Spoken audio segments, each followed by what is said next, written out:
on this episode of Behind the Scenes Beauty. I always also knew that it wasn't just about making money. There was a story that was unfolding for me. You can do this and not necessarily have the degrees and the this and the that. I would just jokingly say, well, you know, when Oprah calls. Well, you know, when I go on Oprah, you know, because what was the harm? What was the harm, right? I could call it into existence and wouldn't that be great? But even if it doesn't happen, I'm not saying anything negative. I'm not hurting anybody. So when they actually called, it was like, wait, is this real? It was permission to dream bigger because that was truly a dream come true. I actually felt that his vision was clearer than mine. So we tell our stories to lift each other, give hope to push us further, and encourage one another.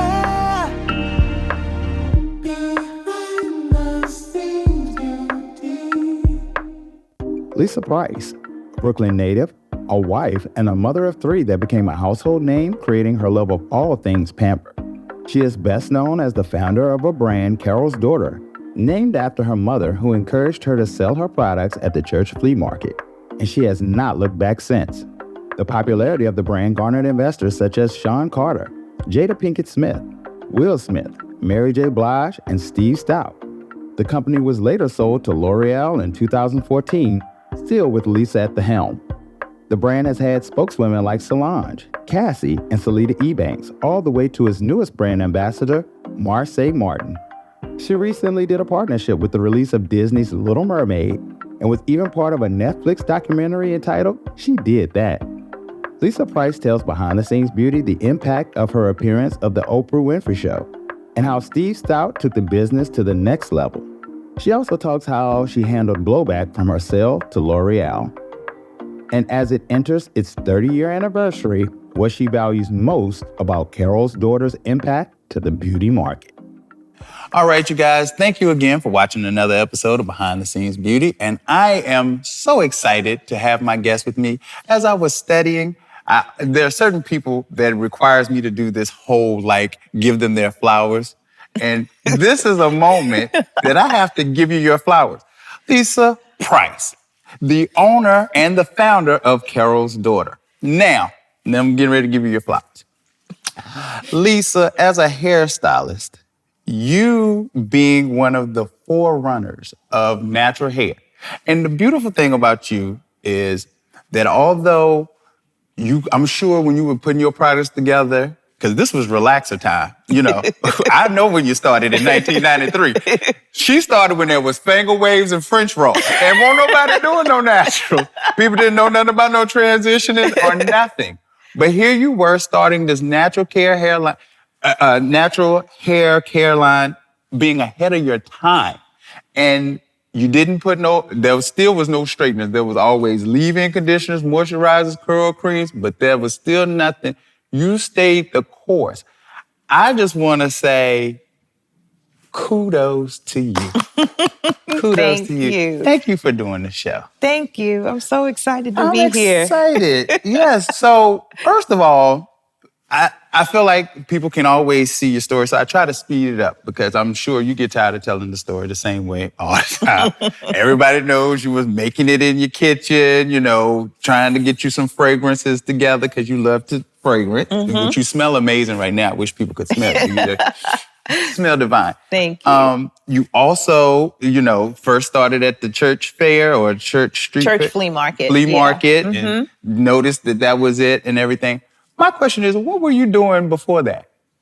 I actually worked in television and film production. Okay. I did production coordinating, production assistant. I was a talent wrangler at one point. I started my television production career on the original Cosby Show, the last 2 seasons of the show. Really? Yeah. And it was the first time that I had a job that I didn't think of as a job, that I was passionate about it. And when the show ended, I continued to work in television production. And for me, it was really great training for being an entrepreneur because you don't have steady work typically, unless you happen to be on a show like The View or a news show or something. So you had to work autonomously. You managed yourself pretty much. Back then, we didn't have Obamacare, so you also had to keep yourself really healthy because paying for private insurance was not doable. Yes. So it was really good training for being an entrepreneur, working holidays, working weekends. Like, time off was fluid. Friends were always off and I was working. So when I had to work my business, it didn't feel like the sacrifice that it is because I had already practiced that working in television production. Doing something that you didn't really feel like a job. Right. I love that. Okay, so it's 30 years. Isn't that crazy? How does that feel when you look back? Because I always try to get in the minds of people that make these great accomplishments in life. And I think, did you always feel this knowing within inside of you that there was greatness in you, that you would be who you are today, or is some of it a surprise to you? A lot of it is a surprise to me, truly. A lot is a surprise. It's interesting for me because, today we know about living in your purpose, following your passion. In 1993, that wasn't really a conversation. No. But as those words started to come about, I realized that that's what I was living. And I always understood that even though what I was doing was something that was making money, and then you have to make money because you have to pay for your equipment, you have to pay your rent, you have to pay your employees. I always also knew that it wasn't just about making money. There was a story that was unfolding for me in women discovering their beauty and understanding it in a different way. And also for myself, if I had not become an entrepreneur, I don't even know who I would be as a person because there were so many things that I was afraid of. And becoming an entrepreneur put me outside of my comfort zone. And because I had to advocate and fight for my baby, for my first child, I had to get comfortable with that uncomfortable feeling. So it made me a less fearful person, a bolder person, a more diverse person.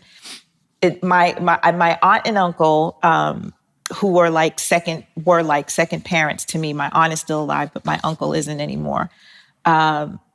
They used to talk about how they saw me as a journalist. And I was like, a journalist? I couldn't imagine a job where I would be on camera every day. Like, that would terrify me. And I ended up working in television and film production before being an entrepreneur. So then I got the experience of what it's like behind the camera and watching people in front of the camera. And then I got in front of the camera for the first time and was like, it surprises me now when I do things like this, that's what they saw. But they just saw it in the context of how they could explain it because they saw journalists sharing their opinion, covering a story, educated conversation. I couldn't see that. But what I do today, I'm not a journalist, but I do what they saw. And that surprises me because I would never think that anybody would want to listen to what I have to say. Oh, please. I'm like, I couldn't wait. I was like, okay, your mind starts swimming because you don't know where to go with conversation first. But okay, so what I also want to talk about, like how the journey began. So we know you started out making your own products, but you have these milestones. So when I studied you, I'm seeing the moments where you have the store. I'm seeing the moments where you get these huge investors. I'm seeing the moment where you hit the Oprah Winfrey show. I'm seeing the moments when you have your merger with Loreal. So you have this, because when I'm looking at your story, I'm thinking to myself, I bet you when that moment happened, she thought this was the big moment. And it keeps on getting bigger.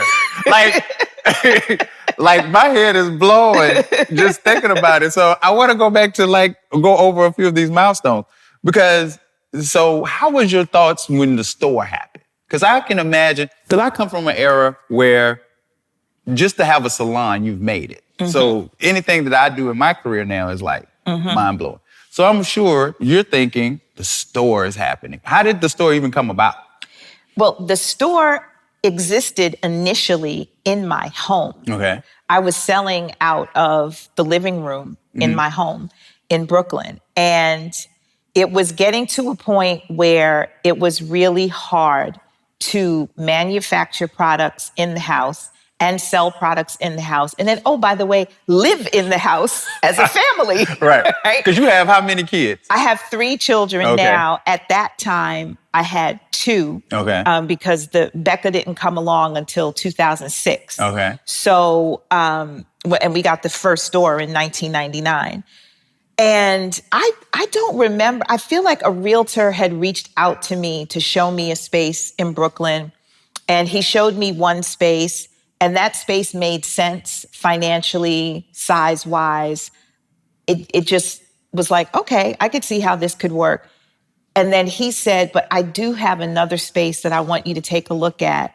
And that space was a lot more in rent, and it was a lot bigger. Mm-hmm. And it didn't make sense initially. But what happened to me when I walked into the space, I realized I had seen it before. So I'd actually dreamt about it. And so I had a very deja vu feeling when I walked in. And it was the original Spike's joint in Fort Greene, Brooklyn. And he had closed down Spike's joint. And then he just had 40 acres down the street in a different building. And that retail space was available. It had multiple phone lines because they took orders over the phone because we didn't have internet shopping yet, right? Oh, wow. So the multiple phone lines were already installed. There were storage cabinets in the basement. There were all of these things that made it move-in ready.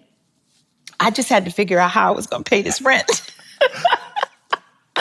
And I did it. Was it a doable amount or was it an astronomical Lord Jesus, if you don't do it, It was doable.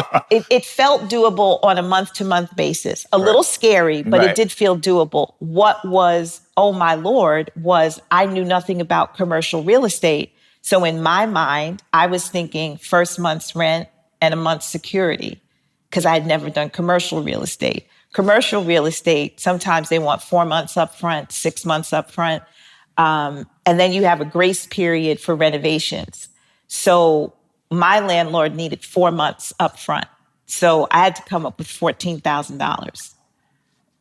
And I didn't have $14,000. But I had already sold the landlord on the idea because the landlord wanted to put a restaurant in the space.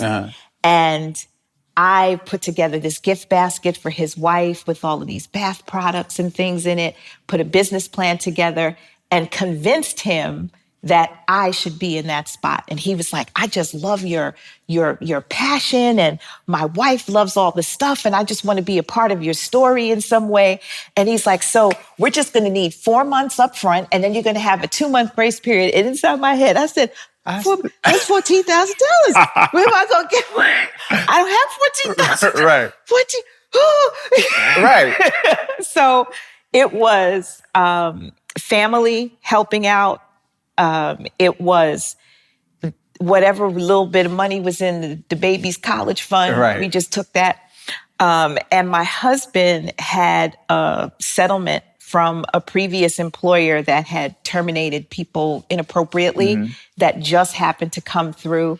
And in the nick of time, it was all there. But I got the shop ready in 3 weeks so that I could take advantage of that grace period. Time.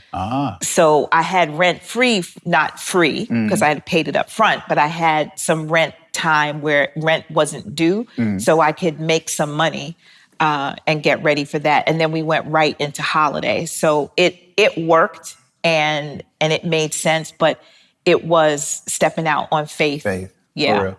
Okay, so question. Did you go to college for business? because No. when I think about you in these boardrooms and stuff, I'm like, sister is a is a businesswoman. So it's one thing to be a creator and an artist and all those on the creative side, but it's another thing to go into the business side. What was that thought? Like, okay, now... Yeah, because I have to, I tell people that I am the accidental entrepreneur because I did not go to school for business. And I still today would not say that, oh, my business sense is everything. Like if someone asks me to be on a board or something or to advise on a project, I'm very clear that I am not your finance person. I am like the gut check person. Yeah. I'm the consumer person. I'm the authenticity person, the storyteller. Like I'm going to look at your project from a different angle because that's where my skill set is. So I was fortunate to be able to partner with people who were better at the business side. Now, I'm also not the person that's just going to squander money. Like if I say I'm not necessarily good at business, that doesn't mean that I'm out buying leather sofas for the office. Like I'm not doing that. I'm in IKEA. Yeah, right. And we getting the sofa for $119. Right. Because we just need somewhere to be on for 2-3 minutes. And then if somebody spills something on it, it's okay. It's okay. Because it was $119. Exactly. You used to be able to walk through my warehouse and have the IKEA catalog and like this page 27, this page 35. Because frugal is my middle name. But the part of doing this for me that I think was important was to show other people you can do this and not necessarily have the degrees and the this and the that. I'm not saying that those things aren't important because they are. Depending on the business that you're starting, it may be everything that you have to have accreditation in order to do it. But there are some things that you can do without that. And sometimes it just takes passion and hard work and perseverance. Okay. So let me try to get everything in chronological order. So what happened first? So I started in 1993. Okay. The store that we just talked about, that was 1999. Went on Oprah in 2003. Okay. No, I'm sorry. 2002. 2002. Well, good. Was on Oprah. So how did the Oprah thing even come about? Like, who said, you need her? Yeah. So there was a person named Jackie Taylor who was interviewing at Harpo for an associate producer or producer position. Jackie worked on The View when it first started. And Jackie met me at a party that B. Smith had. So B. Smith, the restaurateur, she had a show that she did for a while. I was one of the guests on her show. So I did arts and crafts on her show. I made bath salts. I made a scrub on her television show. She got a deal to have a magazine. And she was doing a launch party for the magazine for advertisers. And she wanted the advertisers to experience live what would be on the pages of her magazine. So I was invited to be at that party making rose milk bath and lavender bath salts at the party for guests to take home. Jackie was at that party. And Jackie reached out to me after that party. I think the party was right before Christmas in December, and Jackie reached out to me in like February. And she said, I met you at the B. Smith party. I'm associate producer on The View. I want you to come on The View. I did The View. I worked with Star. I was terrified, but I did fine. I did the segment. Jackie remembered me. Jackie, years later now, is interviewing at Harpo, and she goes to lunch with one of the producers as part of her process that day. And they start talking about this show that they're working on about women who've started businesses in their homes and they're making over $1 million. And Jackie says to them, well, have you spoken to Carol's daughter? And they were like, who's Carol's daughter? And that's how they got to me. Oh, wow. And then Jackie did get a job on Harpo after that. But it was her bringing up my name that got me on. Okay, so then you was on Oprah. I've bet you won't guess who introduced me to Carol's daughter. Halle Berry gave me my first basket of I remember that day vividly. You remember? I came home. I had been out all day. I came home, and the person who was working with me at the time had a sheet of paper, and he said, this person works for this person who called for this person because they need a basket for this person. And all I could see was Halle Berry, Oprah. And I said, you have to say that all again. How was that experience for you? That experience was remarkable on many levels. One, because I idolized her. Still do. She's still mentor, auntie, all of that in my head, because she was a full-figured Black woman that I could look at every single day on television. And she just seemed limitless and powerful and confident and a force. Even more, today, like, forget it. She's an energy. She's everything. But that's who she was for me, this person that I could relate to on a certain level. And not that I wanted to be her, because I wasn't going to have a TV show, but I could look at her and feel proud of who I was, just watching her. And so then when I started the business, I would just jokingly say, well, when Oprah calls. Well, when I go on Oprah, because what was the harm? What was the harm, right? I could call it into existence, and wouldn't that be great? But even if it doesn't happen, I'm not saying anything negative. I'm not hurting anybody. So when they actually called, it was like, wait, is this real? So it was that moment of recognizing that you can manifest something with your words. It was permission to dream bigger, because that was truly a dream come true. So now I had to dream a bigger dream. And then being in her presence, because I had her here and she was right here. And she was so humble and regular and normal and all of that I looked at her and realized power can look like this. It doesn't have to be something that feels unattainable. So it did a lot. It did a lot for me. It wasn't just a really great business move. It was good for business, definitely. But it was so empowering, and it just taught me so much. I'm actually glad that you spoke on that aspect of it, because of course, everyone knows that your sales skyrocketed as a result of that, because that was the Oprah touch. Well, they didn't skyrocket. Really? And it was a good thing that they didn't, because the way that we were set up at that time, that wouldn't have been manageable. Gotcha. It was a fantastic day for us, for sure, when the show aired. But it was more of a slow burn.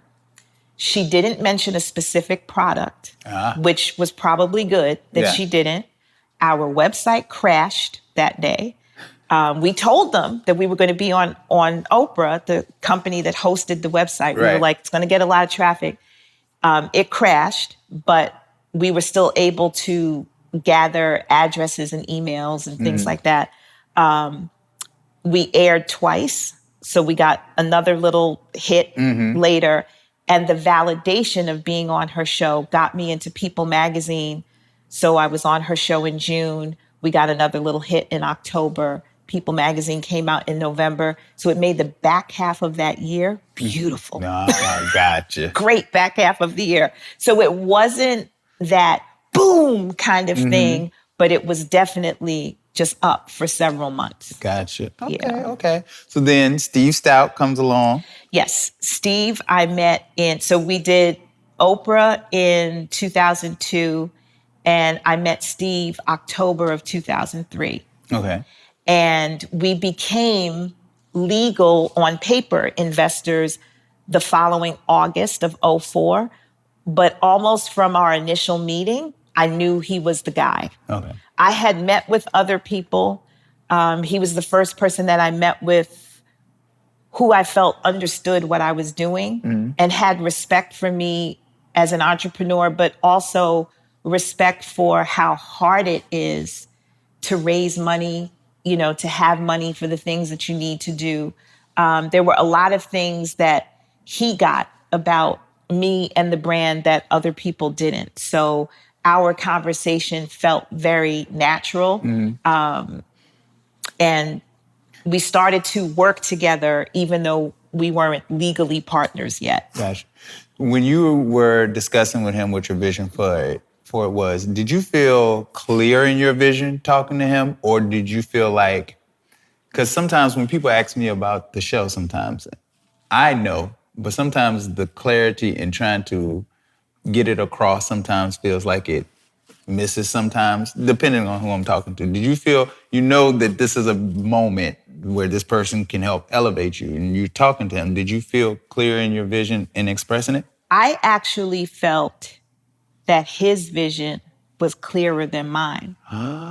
Because I knew he was the right person to talk to because of a dream that I had had. I tend to have prophetic dreams, not often, but when they happen, they're pretty meaningful.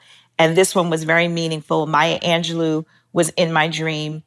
She gave me a specific message, and I had only shared that dream with a small handful of people. And my first meeting with Steve, he brought me a gift to the meeting.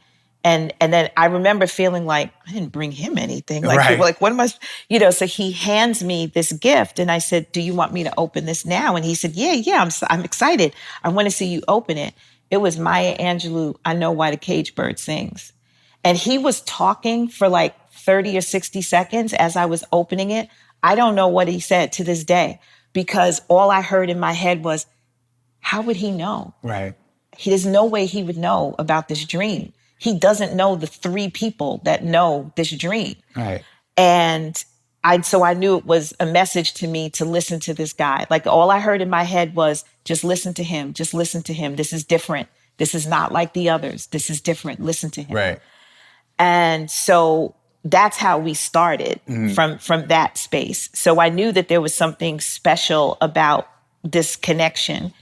He then began to tell me in that first meeting that I was a beauty brand. I didn't think of myself as a beauty brand. I thought of myself as a woman who made products in her kitchen. And he was like, you have hair, you have skin, you have got body, you've got the fragrance. The only thing you don't have is makeup. Right. You're a beauty brand. And I was like, I am a beauty brand. And I still pinch myself like, wow, these women are spokesbeauties for me. So I think his vision of what the brand could be surpassed what I had in my mind. Right. In my mind, I was thinking of the economics of it, the people that I was employing who were all Black and brown people, the women that I was empowering who were mostly Black and brown women, the story that I was changing for my children on how one can make a living. Those were the things that I was thinking about day to day. And he saw a beauty brand. Okay. So then he brings in these investors. Now what's, again, where your mind just go and you get the cartoon smoke coming out your ears is, he didn't bring you, I'll bring you Mary J. Blige. He brought you Mary J. Blige, Jada Pinkett, Jay-Z. All of these huge people that are like pillars of cultural society. Yeah. Yeah. What goes through your mind when that happens? To this day, I still think about it like, what? That happened? Huh? And so the first day that we met, that first day when I got the book, we were having lunch. He had just gotten his car. Okay. He had a Maybach. Okay. I didn't know what the hell that was because I don't know nothing about cars. I tell my husband that later. I'm like, yeah, so he was like talking about this car that he has, a Maybach, a Maybach. He said, I'm sorry, he has a Mercedes Maybach? So that conversation. While we are at lunch, apparently Jay-Z pulls up outside because he sees Steve's car parked outside. And there was such a small handful of people in New York City with that car that had that car, Jay knew that was Steve's car. So then the driver knocks on the window and he goes out and he says, I'm there with someone else. Rhonda Cowan introduced both of us. So Rhonda was at lunch as well. He says to Rhonda, oh, Jay is outside. I'm going to go talk to him. And I'm sitting there and I'm like, and then he comes back and he's saying what they talked about and about the car. And they each got their cars close together. And for a second, I thought, wait, is this a setup? Right. Like, is he showing off? Like what? Because this can't be, can't be Jay-Z that's outside. And I think Beyonce was in the car with him as well. But I didn't hear that until like 2 years later. So that was just, I didn't even know how to put my head around that. And maybe a month later or a month and a half, we have a meeting with James Lassiter. James Lassiter is Will and Jada's partner in Overbrook. Okay. And they do everything together. Mm-hmm. It's a 3-person conversation. And then I had dinner with Will and Jada. So it started with Will, Jada, Jay, and Mary came in about a year later.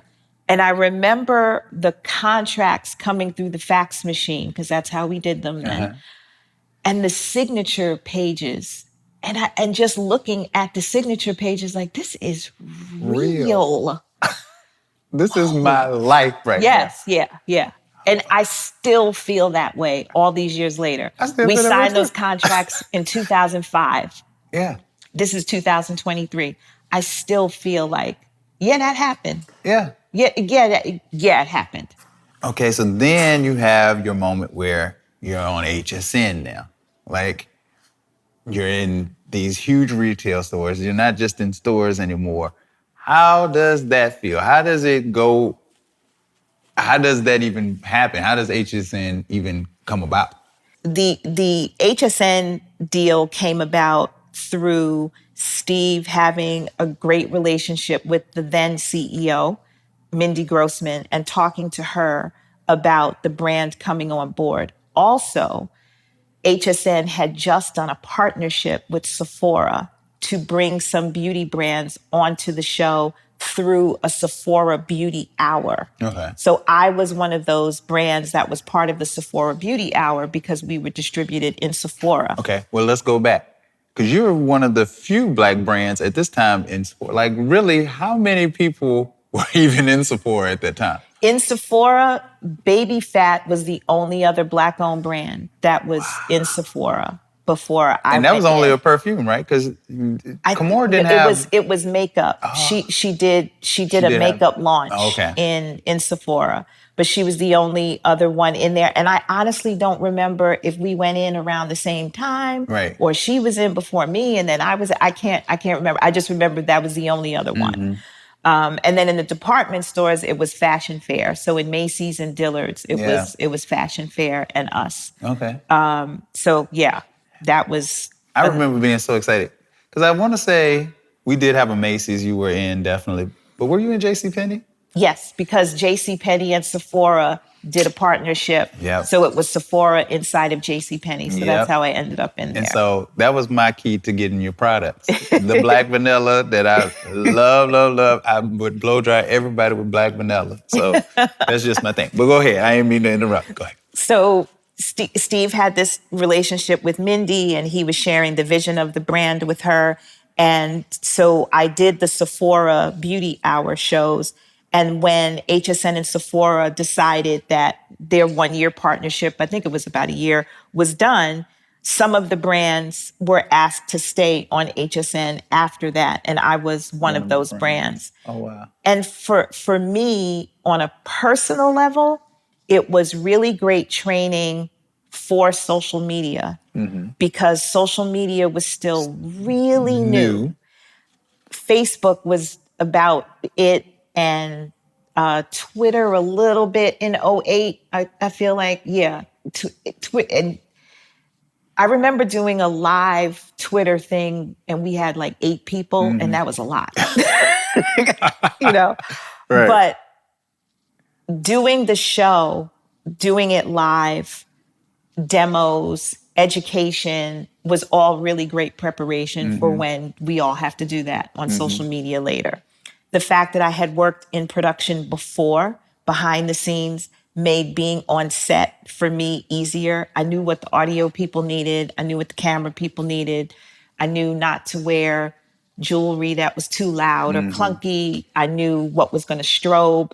My husband's a camera operator and an audio tech. So whenever I would pick out my clothes for HSN, I would be like, am I going to be moving if I wear this? Is this okay? Right. Is this going to be too hot? Right. You know? So that helped with my comfort level, but it really improved my storytelling skills. It also improved my confidence quite a bit because I wasn't accustomed to talking about myself. And I'm a very humble person, and I don't brag. And I think Black people of my age in general, pride goeth before a fall. Yep. You know, So you don't even want to talk too much about nothing. Yeah, exactly. And so you downplay yourself. And this was a situation where I literally had to hype myself up in order to make money.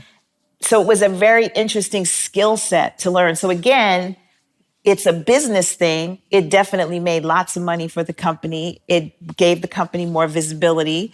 It taught people who I was as the founder because you didn't have social media, so there was no way for people to know who you were. But then it also developed me as a person who could speak and speak quickly and get to the soundbite and sell. It also developed a good skill, but it could be a scary skill, of compartmentalization. Because when you go on air, camera light turns on. Don't matter if you're sick, sad, tired. Hi, I'm Lisa Price, Carol's daughter, and we're going to talk Black vanilla, you know? And so I learned how to turn that other person on. Even when Lisa was exhausted, Carol's daughter would come on as soon as the light went on the camera. Okay. So you were just going about your business. And then how does Loreal come about? Well, in 2007, at the end of 2007, December, Carol's daughter took on another layer of investment. So this was equity partnership with Pegasus Capital Advisors. And so the initial investment was the celebrity investors that invest to help grow the business, help it to scale, help us to have enough money to be able to get into Sephora, because your infrastructure has to be a certain way. Your inventory, you got to be able to buy the jars, put in the orders, all of that. You need cash to do those things. When Pegasus came in, their goal was to scale it even further and take it to another level, but then get to share in that profit process. So that deal requires either another equity firm coming in to offer more so that they get back what they put in and then some, and then you go on with them on a new journey, or you go to a company like Loreal and they acquire you. Because I wouldn't have had independent money to be able to pay all of these investors. And that was what we needed to scale the business to that next level. So the idea of a strategic partner like a Loreal coming in was something that I knew would be a part of the brand story from 2007. It just didn't happen until 2014. Because first there was a recession.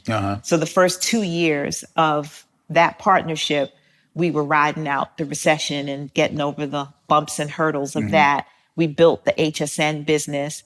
And in 2013, the business was in a place where there was a good story to tell for taking it to market. So we took it to market. There was some interest from Loreal, but not a full commitment yet. And maybe, and I don't know if I want to date you yet. I don't know if I want to be exclusive, you know, that kind of thing. And then they came back in 2014 and started conversations with us again. Okay. So that sort of helps because I'm thinking, of course, everyone always wants to talk to you about the whole backlash of social media and how, and because naturalistas, let me tell you, they are serious about their products. Yeah. When I tell you, they do not play with their products. So, because I always wondered, did you always have a vision to grow? You know, and it sometimes feels as though people want to hold you back. You know, like Yeah. just be a small pop mom and pop shop that you just do your own thing, so it makes us feel better. But you by this time that you're working the business, you're seeing global. Is that your vision at this point? Again, my vision was always a little bit different. But because I was not an independently wealthy person, because money came into the company from other places, these people were investing for the future. They weren't investing indefinitely to never get their money back. Right. So there was anticipation of a return and then maybe some multiples on that return. So I always knew that that would be what it would look like down the road. I didn't know if we would get there. I didn't know what it would look like. I had 2 companies in mind. Loreal was one of them. Well, I started out with 2, but then once I started talking to them, I knew Loreal was the right fit. So for me, what was important was the right partner, the right exit, the right next chapter, so that the story continues to be told. It's very easy to sit in 2023 and judge what somebody did in 2014 or 2007 or whatever. The world was different. Finances were different. Access to capital was different. Access to capital for Black-owned companies is still not great today. Right. It was worse then.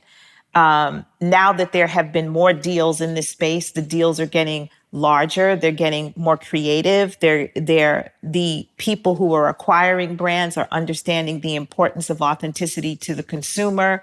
So things are being done differently. I didn't have that many options when I did my deal.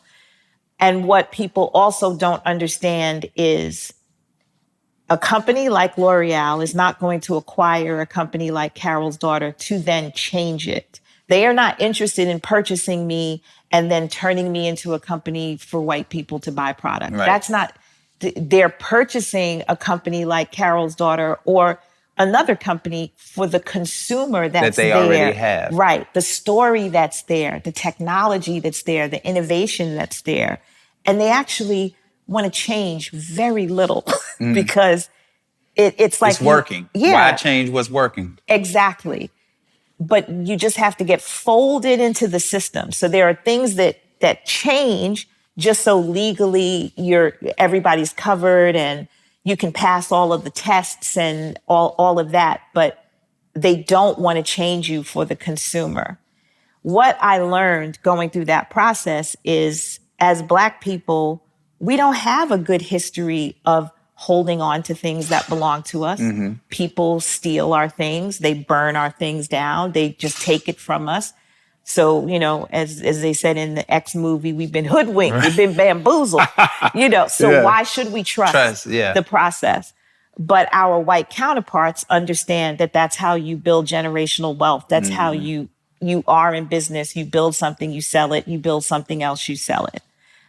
So I recognized when I got the backlash that part of my job is being a leader in this, being one of the first to go through an acquisition, like not the first, but one of the first, was to teach, to educate, to empower. I have to take the abuse because I'm one of the first ones doing it.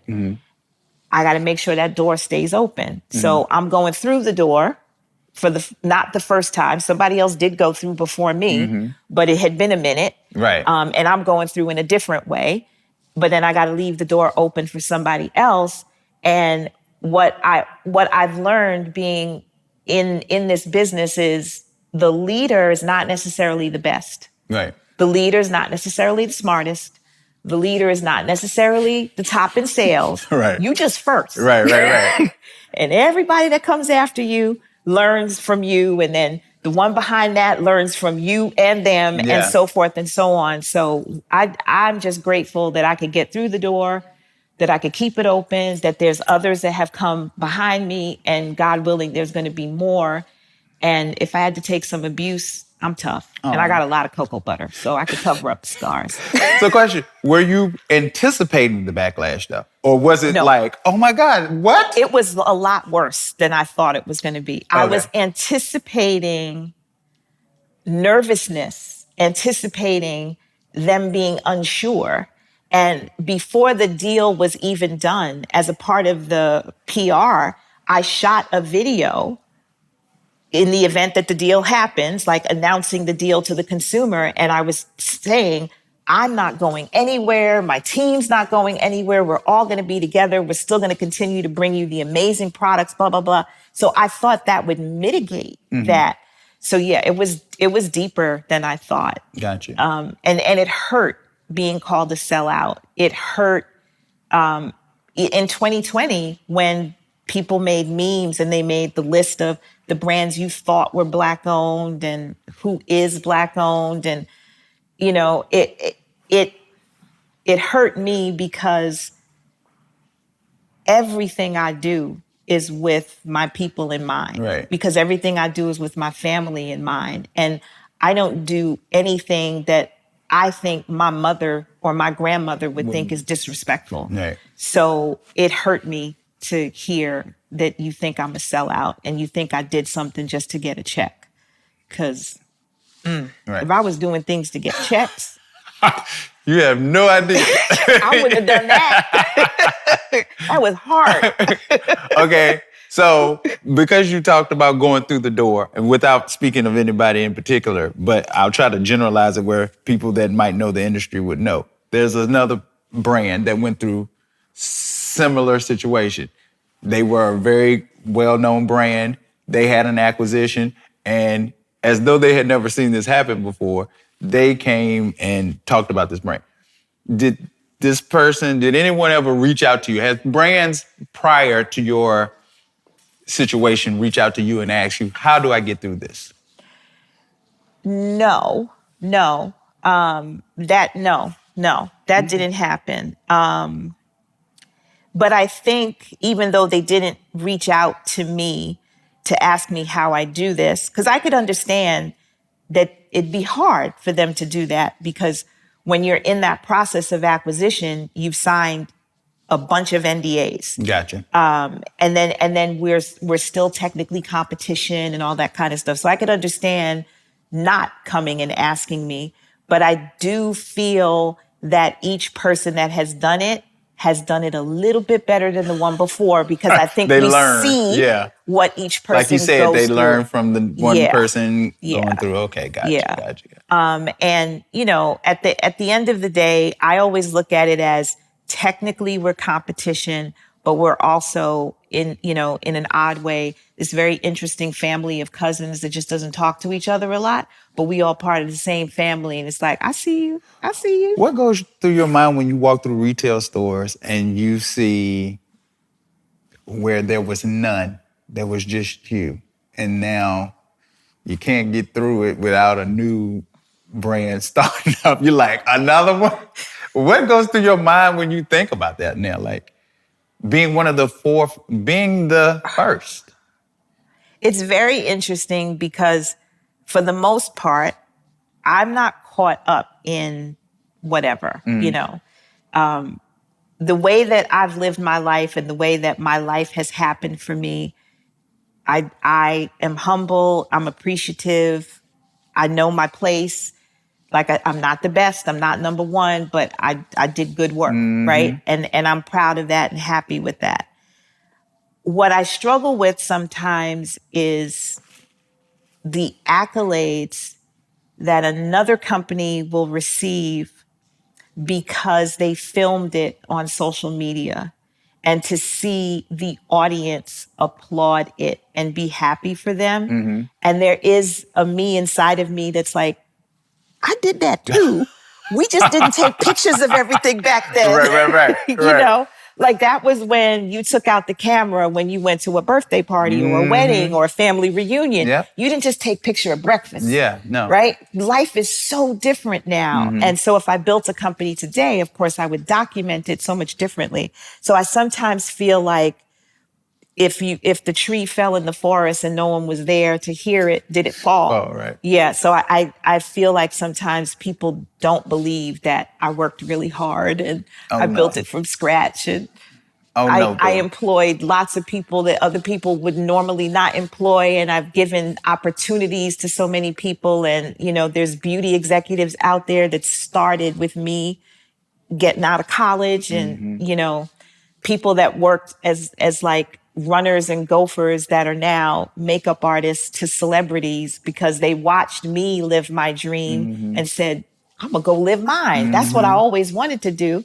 And it's not that I'm responsible for them, but I'm woven into that story. Yeah. But I don't necessarily get to tell it. Yeah. So it bothers me sometimes, but then I understand my role has always been different. So I accept it. Well, you're definitely woven in my story. You were one of my first hair care campaigns that I ever worked on because of Mosaic Jefferson that pushed to make sure. And I wasn't even working. I was working on a different brand. Wow. But he was kind enough to bring me over there to work with you guys. And I appreciated it because I looked at you as a luxury brand to be a part of. So I've always appreciated and I've always admired what you bring to the table, who you are, how you carry yourself. What's funny about you is you're very humble, very, very humble. Like, it's not even something you have to say. You're very humble considering. I'm like, wow, if I was Lisa Price, the way I would act, y'all would have problems on your head. Okay. So let's get to the product. Let's get to where we are. Carol's Daughter 2023, 30 years later. These are our newest products you have, right? Yes. Okay. Yes. So Goddess Strength started in 2020 with the shampoo, conditioner, our oil, this leave-in cream, and we've added to the Goddess Strength collection every year. And what I love about this particular launch is we launched it in 2020. Of course, no one knew what 2020 was going to be like for us. And I believe, just from what I read and saw and heard, Black women understood or began to understand what we now reference as the soft life. We began to take care of ourselves in a different way and really appreciate the strength that we have within us to bend and be flexible. And that was the words that we were playing on with this range, that your hair, in order to style it and be the best it can be, it's got to bend but not break. It needs to be resilient. It needs to be supple. It needs to be moisturized. And to me, that's how women are. We can be very soft, but we're very strong. And we flow around things and move in that kind of way. So when I think of Goddess Strength, I think of superior hair care, but then I also think of the strength of us, the strength of women. And I love this range. Can I add something? As a hairstylist, what I find is people with natural hair, there was this myth that it was the relaxer that broke our hair. And once you start wearing your hair in the natural state, you don't have to worry about breakage because you're not dealing with chemical and all this stuff. What I love is this is for weak, fortifying, it's conditioning, it's strengthening, because people they already think, and especially because our hair looks so strong and coarse at times, people just think, oh, your hair takes the world. But it really still, curly hair is one of the most driest, fragile hair formations there is. So I love the fact that you're addressing that in it. Absolutely. Okay. When I used to educate early on, when I would go to Sephora, I learned this trick from a friend. I would take a pipe cleaner with me and I would curl it into a curl. And I would say, hair like mine grows out of my scalp in this coil. So imagine if I put this coil here, that hair is not coming in contact with the sebum that my scalp naturally produces. So that hair is drier. It's out. It's doing this. When your hair is straight, it lays like this on top of the scalp. Sometimes we'll see people outside in the winter and we'll look at a white person and say, how could they not have a hat on? Their hair is laying like this over their scalp. It's warm. It's close. It's like a coat over their head. Our hair is growing out like this, so that wind is just whipping all up in there. And the hair is drier. So it needs all the moisture that it can get. So yeah. Love, love, love that. What's next to it, launched in 2023, that's Born to Repair. And Carol's daughter is born in Brooklyn, made with love. And we've always had this born and made story. And the idea with this was to market more so to Gen Z, to a younger audience, an audience that wants to hear about the science of something, the effectiveness of something, wants something quick. They don't have time for 20 minutes under the heat lamp and blah, blah, blah. The steam treatments Yeah, and all that. that'll come in sometimes, but for the most part, I need my hair care ready to go. So the shampoo, and then they also want everything clean for the environment, biodegradable, naturally derived, et cetera. Don't harm the oceans, So we have a biodegradable, sulfate-free shampoo. The booster that's in between the shampoo and the conditioner, that's the magic. That goes in after you rinse out the shampoo and then you layer the conditioner over it. And you basically get the equivalent of what would be a 10-minute mask treatment in 60 seconds, a nice boost of moisture. The booster helps to open up the follicle and then your conditioner goes right in. Okay. And then we have an oil as well in that range. And there's also a leave-in cream in Born to Repair. So bold packaging, different colors, different language, different brand ambassador. We have Marseille Martin as the brand ambassador for that I was at line. BeautyCon and she was talking about it. They were congratulating her. And that's beautiful. She is an amazing person to be. Yeah, that was fun to work on, because I am not Gen Z. I have two millennials and a Gen Zer as my children. So it was good to step outside of that box and speak a different language, but still have a cohesive message. Healthy hair. Okay, so hair is pretty much taken over, but you started out more so skincare, the lotions and everything. Are you still doing that too? We have some body, but it's a lot smaller than it used to be. It's mostly almond cookie that's left. And I'm grateful that this started from a skill that I had because I can still make all of my concoctions at home when I want to, because I'm still a body care junkie and I prefer my textures over other people. I buy other people's stuff, but I always end up going back to what I can make in the kitchen. People at home can't smell, but I smell, is that a personal fragrance that you put together? Yeah. It smell good. All right. So I want to go ahead and bring us to the close. So I want to ask you, though, when you look over 30 years of Carol's Daughter, what stands out to you the most?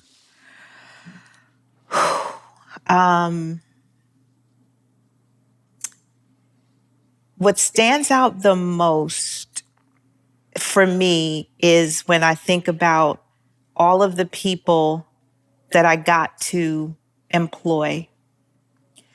I never knew what that would feel like. And when I was living it and doing it, it was so scary. I remember I was in a room and people were like having lunch and talking, and I'm listening to them talk about their lives. And there's supermarket shopping, there's looking for a new apartment, there's a kid going to a new school. And I had this moment of terror that I give them their paychecks.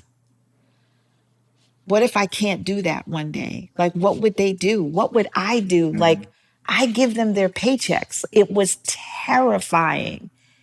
And once I got through the terror of the moment, like I sat in the terror and thought about it, then it was empowering at the same time. So it was scary because what if I can't do that one day? But then it was also empowering to know that I created something that other people wanted to buy that then enabled me to give different people jobs. And I think that's the biggest thing, that I come away from it with people that I met when they were 21 and 22, and now they're married and they have kids, and they don't even work for me anymore. They have these other amazing careers, but I remember when they just got out of college, or the person who worked for me in high school and then went away to college and came back and worked holidays and summers and produces news on CNN, like all of those it's not the same as when you work someplace and you all kind of work in the same place, but when you actually employ and recruit people and they come and then they leave and go on to do greater things, and just to see how, again, you're part of their woven story. Yeah, the people. Yeah. And then the other part that amazes me are the people that I've gotten to work with that I had so much respect for beforehand. And I actually got to work with them. You know, you mentioned Mary J. Blige. And I remember the first time that we met, she was doing a concert at Lincoln Center. It was a very intimate space. It was sponsored by Verizon. It was beautiful. And then she and I were supposed to have this conversation after. Mary is kind of shy, which a lot of people don't know unless they meet her. Met her before, and then I'm shy. So you got two shy people. This is not going to work. Sitting next to each other on the sofa, and they ain't talking to each other. They're supposed to talk to each other. And in my nervousness, there's music playing, and I'm singing to the music because I sing a little bit now. I don't sing like Mary, but I sing a little bit. But I don't think about the fact that I'm singing in front of Mary. So just, I'm just trying to like calm down. So I'm like singing along with whatever music is playing. And then she says, okay. And then I'm like, oh no, I didn't mean. I'm so sorry.